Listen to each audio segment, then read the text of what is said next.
నమస్కారం, welcome to my show paper to paper. పత్రికలో వచ్చిన వార్తల రంగులు తీసే కార్యక్రమం. తెలంగాణలో నామినేషన్ల ఘట్టం ముగిసింది. విచిత్రం ఏంటంటే ఒక్క నిజామాబాద్లోనే ఆల్మోస్ట్ 300కు దగ్గర నామినేషన్లు పడ్డాయి. చాలా సింపుల్. ఈవీఎం తీసేసి బ్యాలెట్ పేపర్ పెట్టించాలంటే చిన్న టెక్నిక్ వాడారు రైతులు, కానీ వాళ్ళ సమస్యల కోసం వాడారు. ఇప్పుడు ఇంత పెద్ద ఈవీఎం ఉండదు, అక్కడ బ్యాలెట్ పేపర్ వచ్చేస్తుంది. సో బహుశా దేశానికి ఇది మోడల్ ఏమో చూద్దాం. అలాగే పొరుగు రాష్ట్రంలో ఆంధ్రప్రదేశ్లో ఈ పొరుగు కాస్త ఇరుగైపోయింది. అంటే జనసేన, తెలుగుదేశం ఒకరికొకరు దగ్గరైనట్టుగా శత్రుపత్రికలు ఆడిపోసుకుంటున్నాయి. అదేవిధంగా కేసీఆర్తో కలిస్తే తప్పేంటి అని జగన్ అనేశారు. సో కాబట్టి ఇక TRS is equal to YCP is equal to TRS అని చంద్రబాబుకి అనే పని లేదు. ఈ మొత్తానికి చిత్రాలు జరుగుతుంటుండే దేశంలో ఏకంగా రాహుల్ గాంధీ బ్రహ్మాస్త్రం తీశారు. ఆ పింఛను, ఈ పింఛను, ఏ పింఛను పనికిరాదు, ఒక్క దెబ్బ కొడుతున్నా మొత్తం ఫ్యామిలీ పెన్షను ఫ్యామిలీకి నెల 6,000 వేసేస్తా. దీనివల్ల 20 కోట్ల మంది లబ్ధి పొందే అవకాశం ఉంది. దిక్కున్న చోట చెప్పుకోండి అంటూ ఆయన దిగిపోయాడు. ఈ 3 వార్తలు అద్భుతంగా పత్రికల్లో తమ రంగులను బట్టి ప్రచురించారు. ఇక ఫస్ట్ ఈనాడు చూద్దాం. 72,000 అంటే 12x6,000 ఏటా ప్రతి పేద కుటుంబానికి కనీస ఆదాయం అధికారంలోకి రాగానే అమలు చేస్తాం, కాంగ్రెస్ పార్టీ అధ్యక్షుడు రాహుల్ గాంధీ ప్రకటన. సో బ్యూటిఫుల్గా దాన్ని బ్యానర్ చేసుకున్నారు. వాళ్ళకి ఆనందదాయకంగా ఉంది. ఏం చేద్దంటే కాంగ్రెస్ ఈజ్వల్ తెలుగుదేశం ఈజ్వల్ కాంగ్రెస్. కాబట్టి రైతు దండు కదిలింది, బ్యాలెట్ యుద్ధం పొందింది. ఇక్కడ ఫోటోగ్రాఫ్ వేశారు, క్యూ కట్టి ఉన్నారు. ఓటు వేయడానికి కాదు, నామినేషన్లు వేయడానికి. సో వరుసలో నిల్చున్న ఎర్రజొన్న, పసుపు రైతులు. సో ఎన్నికల రణక్షేత్రంలోకి రైతన్నాను. ఓకే, వివక్ష చూపిస్తున్నారు అంటే చాలా రకాల వివక్ష ఉంటుంది. కులపరమైన వివక్ష అని, మరొక పరమైన వివక్ష అని. కానీ కుటుంబం మొత్తం రాజకీయాల్లోకి వచ్చాక ఒక్క కుటుంబ సభ్యుడిని కొంచెం పక్కన పెడితే బయట వాళ్ళే పాపం చాలా సానుభూతి చూపిస్తారు. అట్లాగా నిన్నటి వరకు స్టార్ క్యాంపెయినర్ లిస్టులో హరీష్ రావు లేరని ఎంతెంత బాధపడ్డారు పత్రికల వాళ్ళు అందరూ కూడా. ఇప్పుడు ఆయన మళ్ళీ స్టార్ క్యాంపెయినర్స్ లిస్టులోకి హరీష్ రావు వచ్చేసారు. ఇక ఊపిరి పీల్చుకోవచ్చు. దీన్ని కూడా ఈనాడు చాలా జాగ్రత్తగా పట్టుకుని మరీ ప్రచురించేసింది.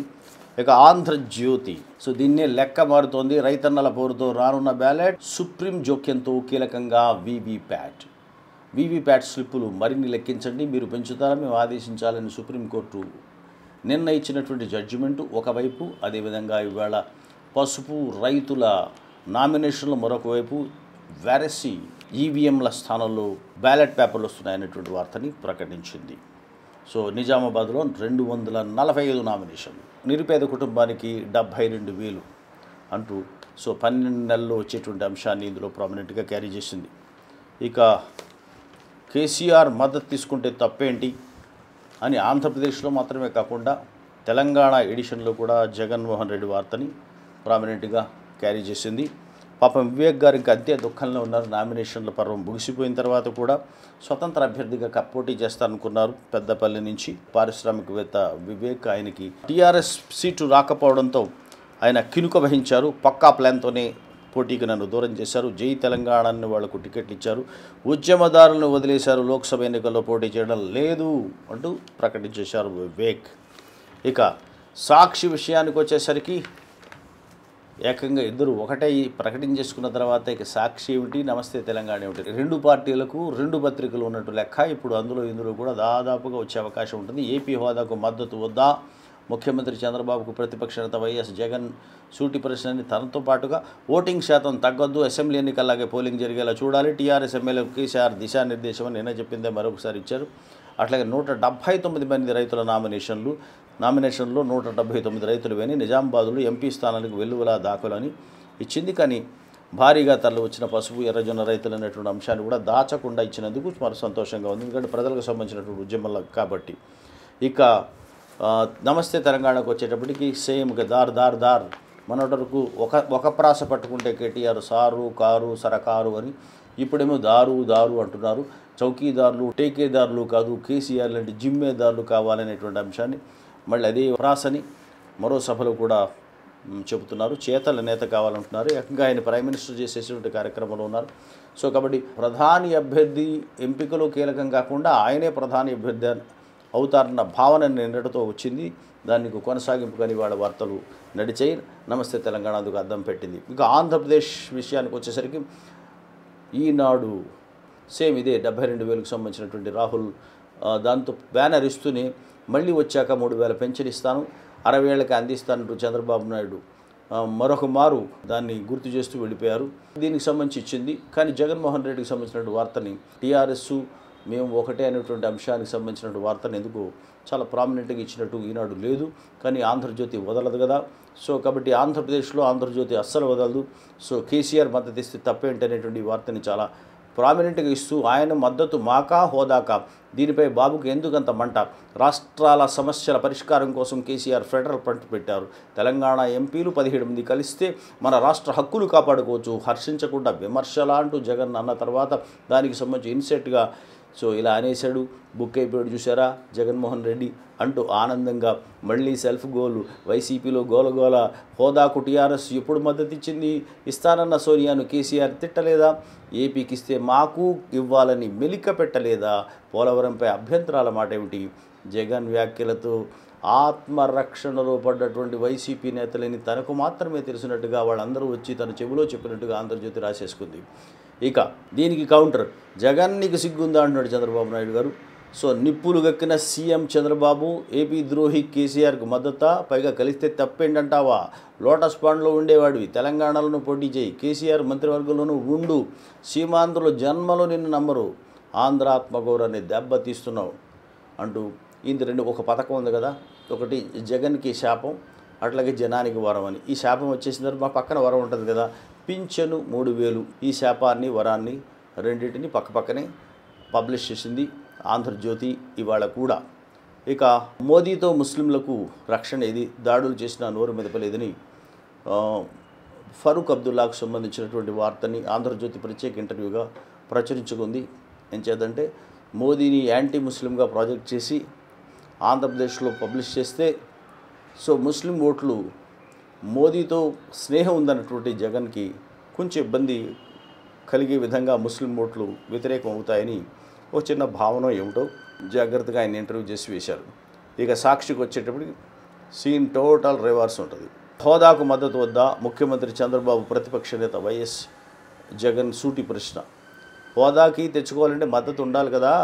ఏపీకి ప్రత్యేక హోదా కేసీఆర్ ఇస్తానంటే నీకేంటి కడుపు మంట అన్నది ఆయన పేపర్లోనే వేసుకున్నారు. ఇక ఈ బంధం ఈనాటిదిలాగా ఇటు చంద్రబాబు అటు పవన్ కళ్యాణ్ని తమాషాగా వేశారు. Chandrababu director, actor Pavan Kalyan. So director గారు ఏమంటున్నారంటే పవన్ను అభినందిస్తున్నా అని, మరి యాక్టర్ ఏమంటున్నారంటే టీడీపీ మద్దతిస్తే అండగా ఉంటాను. ఈ రెండు వార్తలు కేవలం సాక్షిలోనే వచ్చాయి.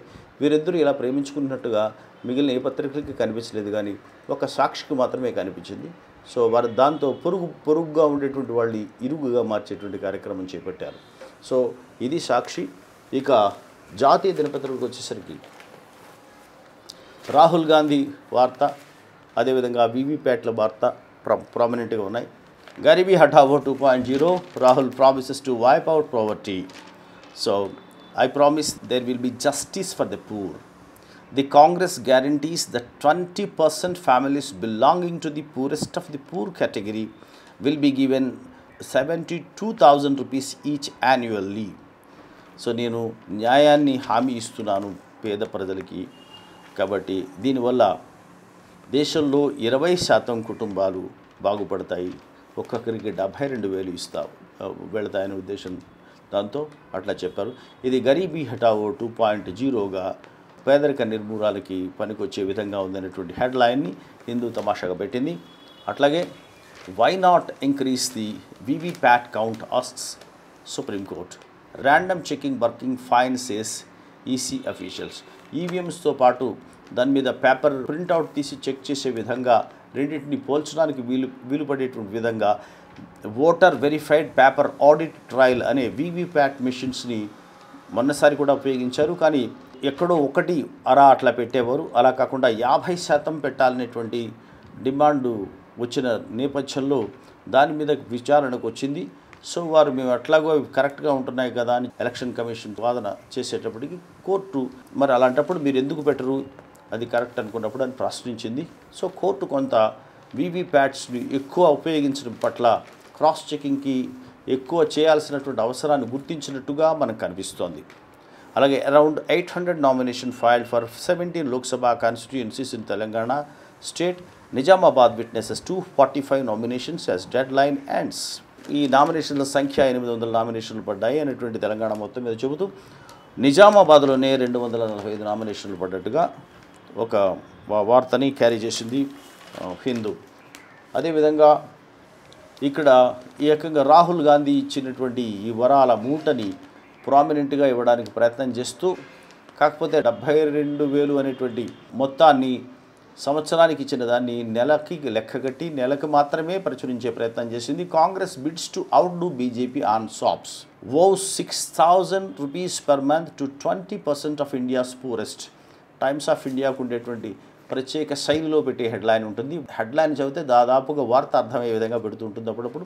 అదేవిధంగా భారతదేశంలోని అత్యంత పేదలైన వారిలో 20% మందికి కుటుంబానికి ఈ 6,000 చొప్పున ప్రకటిస్తూ ఈ మొత్తం ఉచితాల విషయంలో, ఈ పింఛన్ల విషయంలో, ఆర్థిక సాయం విషయంలో బీజేపీని కాంగ్రెస్ దాటిపోయింది, సవాలు చేస్తుంది అనేటువంటి అంశాన్ని వార్త ఇచ్చింది.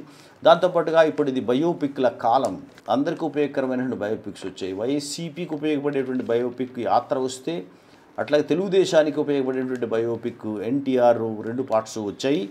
మరి టీఆర్ఎస్కు ఉపయోగపడే బయోపిక్ ఇప్పుడు వస్తుంది. Film on KCR out this weekend likely to rise poll heat in the state. So ఈ వారాంతంలో కేసీఆర్ మీద తీసినటువంటి బయోపిక్ రిలీజ్ అవుతుంది. మరి ఎన్నికల వేడి మరింత పెరిగే అవకాశం కనిపిస్తోంది. దాని పేరుకు బయోపిక్ అయినా కూడా తెలంగాణ ఉద్యమ నేపథ్యంలో తీస్తున్నాము, చారిత్రక చిత్రం అని చెబుతున్నారు నిర్మాత దర్శకులు. సో మొత్తానికి ఏమున్నా కూడా దీన్ని కొంచెం ప్రత్యర్థులను ఇరుకున పెట్టేటువంటి అంశాలు చాలా ఉంటాయనేటువంటి అంశం చర్చకు వస్తోంది. బయోపిక్ వచ్చాక కానీ అది ఇందులో ఎలా ఉంటుందనేది మనకు తెలియదు. ఇక Deccan Chronicle Rahul promises ₹72,000 per year to poor. సంవత్సరానికి లెక్క ఇచ్చారు కాబట్టి ఆయన 72,000 ఇస్తున్నారు అన్నారు. BJP Congress provoking farmers says Kavitha. So వెంటనే నిజామాబాద్ నుంచి హీట్ మనకు తెలుస్తోంది. బీజేపీ కాంగ్రెస్ రైతులను రెచ్చగొడుతున్నారు కాబట్టి ఈ నామినేషన్లని మనం అర్థం చేసుకోవాలి. సో ఇది ఇవాళ దినపత్రికలోని వార్తలు. ఇక గరీబీ హటావో, ఇది ఇందిరాగాంధీ నినాదం. సో ఇందిరాగాంధీ ప్రధానమంత్రిగా ఉండటగా ఈ నినాదం బాగా ఊపందుకుంది. కానీ దాని మీద ప్రతిపక్షాల వాళ్ళు అప్పుడప్పుడు దాని మీద వెటకారం ఆడేవారు. గరీబీ హటావ్ అంటే పేదరికమా పారిపో అని. కానీ అది వాస్తవానికి అది గరీబోం హఠావ్ అయింది, అంటే పేదలు పారిపోండని. సో అది నిజానికి కొంత ప్రయోజనం ఉన్నప్పటికీ కూడా పక్కా ఇళ్ళు అలాంటివి ఉన్నాయి. ఎన్నికల హామీగా అది బాగుండేది. సో దాంతో ఇందిరమ్మ పేదలకు మరింత దగ్గరైంది కాబట్టి మహిళల ఓట్లు చాలా బాగా పడుతుండేవి అనేటువంటి వాదన ఉంది. దాంతోపాటుగా దేశం నుంచి పేదలు గల్ఫ్ దేశాలకి తరలి వెళ్ళిపోయి ఇక్కడ పొట్ట చేత పట్టుకున్నటువంటి సందర్భాలు కూడా ఉన్నాయి. సో మొత్తం మీద స్కీమ్స్ ఏ మేరకు ఉపయోగపడతాయి అనేది పక్కన పెడితే, మళ్ళీ ఇందిరమ్మ పథకాన్ని గుర్తు చేసే విధంగా రాహుల్ గాంధీ ప్రియాంక గాంధీతో చర్చించిన తర్వాత ఆ పేరు ఆవిడే పెట్టారని చెబుతున్నారు. న్యాయ్ అని అర్థం వస్తుంది ఈ స్కీమ్కి ఎబ్రివేట్ చేస్తే. సో ఈ పథకంకి కుటుంబానికి 12,000 లోపు ఆదాయం ఉన్న వాళ్ళకి మరొక 6,000 నెలకు చేర్చి 18,000 అయ్యేట్టుగా చేస్తారు. ఇక దేశంలో పేదలు ఉండరు అని రాహుల్ గాంధీ అభిప్రాయం. సో దీనివల్ల దాదాపు 20 కోట్ల మంది దేశంలో లబ్ధి పొందే అవకాశం కనిపిస్తోంది. సో ఉచితాలు, పింఛన్లు, ఆర్థిక సాయాలు వరుసగా చేసుకుంటూ వస్తున్నారు. అందులో ఇంతవరకు కూడా రాహుల్ గాంధీ అనగా కాంగ్రెస్దే పై చేయిగా ఉంటుంది. అయితే ఇలా హామీలు ఇచ్చిన వాళ్ళంతా అమలు జరుపుతారా, అవి నిలబెట్టుకుంటారా అంటే కాంగ్రెస్కు ఒక నేపథ్యం ఉంది. ఇంతకుముందు నరేగా పథకాన్ని అమలు చేసింది, మహాత్మా గాంధీ గ్రామీణ జాతీయోపాధి పథకాన్ని అమలు చేసింది. సో కాబట్టి మనం పని ఉన్నా లేకపోయినా మొదట 100 రోజులకి, తర్వాత ఆ రోజుల సంఖ్య పెంచింది. సో దాదాపుగా వారికి నెలలో కూలీ లేకపోయినా ఆ కూలీ ప్రభుత్వం ఇచ్చేటువంటి నేపథ్యం అన్నమాట. కాబట్టి దీనివల్ల కాంగ్రెస్ పార్టీ అధికారంలోకి రాగలిగింది సోనియా నేతృత్వంలో. సో 10 ఏళ్ళు ఉండగలిగింది. మళ్ళీ అలాంటి స్కీమ్నే ఇంకొకసారి వస్తుందా అనేది మనం అర్థం చేసుకోవాల్సిన అవసరం ఉంది. అయితే మతం, కులం అనేటువంటి అంశాలని ప్రధానంగా ప్రతిసారి ఉంటాయి. మతాన్ని భారతీయ జనతా పార్టీ వాడుతుంటుంది. కులం అంటే మండల్ రాజకీయాలని మిగిలిన పార్టీలు వాడతాయి. ఈ మందిర్ పార్టీలు, మండల్ పార్టీలు మత కులమైన అంశాలని తీసుకుంటే కాంగ్రెస్ ఎప్పుడు కూడా పేదరికాన్ని, వర్గానికి సంబంధించిన దాంతో నెగ్గుకొస్తూ ఉంటుంది. కాబట్టి ఈసారి మూడ్ మతపరంగా తీసుకుంటే ఒకవేళ ప్యాట్రియాటిజము, పాకిస్తాన్ దుందుడుకు చర్యల మీద, లేకపోతే పాకిస్తాన్ నుంచి వచ్చినటువంటి ఉగ్రవాదుల దుందుడుకు చర్యల మీద కౌంటర్ చేసినటువంటి నేపథ్యాన్ని ఉపయోగించుకుందాం అని ఒకవేళ భారతీయ జనతా పార్టీ ప్రయత్నం చేస్తే ఎమోషన్స్ ఉండవచ్చేమో తెలియదు. కానీ ఎమోషన్స్ లేని పక్షంలో ఇంతవరకు వచ్చినటువంటి పథకాల్లో రాహుల్ గాంధీది ఒక ముందడుగులో ఉందని మనం చెప్పొచ్చు. కానీ ఇవన్నీ జనాకర్షక పథకాలు, తాత్కాలికమైనటువంటి రిలీఫ్ని ఇచ్చేవి కానీ శాశ్వత ప్రయోజనాన్ని ఇచ్చేవి కావు. అయినప్పటికీ ఎన్నికల్లో ఇలాంటివి తప్పవని పార్టీలు భావిస్తున్నాయి, ప్రజలు స్వాగతిస్తున్నారు. ఇది నాటి కామెంట్. ఇక దీనికి సంబంధించి చిన్న టుమ్రి. కట్నం చాలామందికి ఇస్తారు, కానీ పేదలకు కూడా కట్నం ఇస్తే ఎలా ఉంటుంది? రాహుల్ గాంధీ అదే పని చేశారు. పేదలకు కట్నం. రైతులు కూలీలు ఎవరైనా ఒకరేనని, రైతులు కూలీలు ఎవరైనా ఒకరేనని రాహులయ్య విసిరారు ఫ్యామిలీకు 6,000 రాహులయ్య విసిరారు ఫ్యామిలీకి 6,000 నరేగా పేరు మీద గెలిచేస్తే నాడు, నరేగా పేరు మీద గెలిచేస్తే నాడు మరోమారు నడిచేనా అదే ఫీటు నేడు, మరోమారు నడిచేనా అదే ఫీటు నేడు. సో ఒకసారి ఒక ఫీటు వల్ల ఓటు వస్తుంది. ఓటు వచ్చింది కదా అని మళ్ళీ అదే ఫీటు చేస్తే ఓటు రావచ్చు, లేదా ఫేటు మారచ్చు. ఇది ఈనాటి పేపర్ టు పేపర్. సబ్స్క్రైబ్ చేయండి, షేర్ చేయండి. బాయ్.